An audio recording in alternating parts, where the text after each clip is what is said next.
Welcome to the Essentials of Financial Reporting. Today, we're diving into one of the most critical standards for any business with physical assets, IAS 16, Property, Plant and Equipment, or just PPE. The goal of IAS 16 is straightforward: to establish how a company accounts for its tangible fixed assets, everything from your factory machines to the office building itself.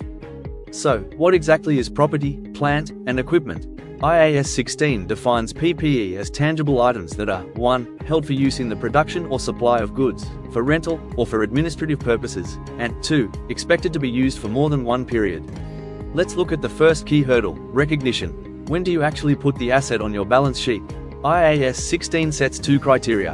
An asset is recognized as PPE if, and only if, first, it is probable that future economic benefits associated with the item will flow to the entity.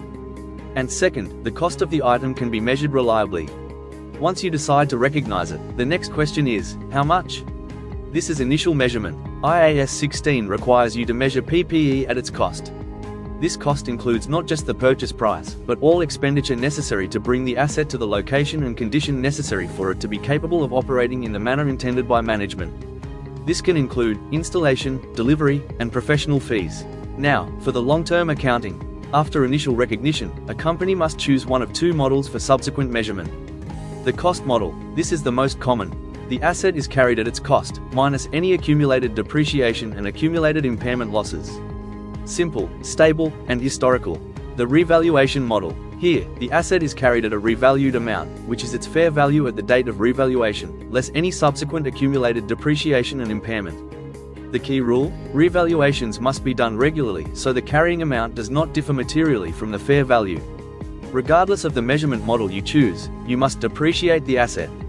Depreciation is the systematic allocation of the depreciable amount of an asset over its useful life. This is all about the matching principle. Since the asset generates economic benefits over several years, we must expense its cost over those same years. Companies must review the useful life, residual value, and the depreciation method at least at each financial year end.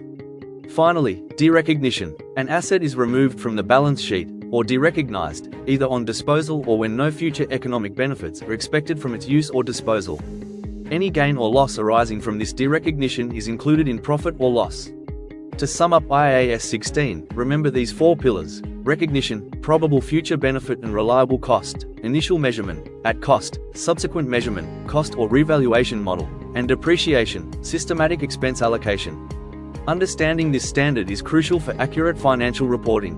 If you found this summary helpful, hit the like button, subscribe for more accounting insights, and let us know in the comments which IFRS standard we should tackle next.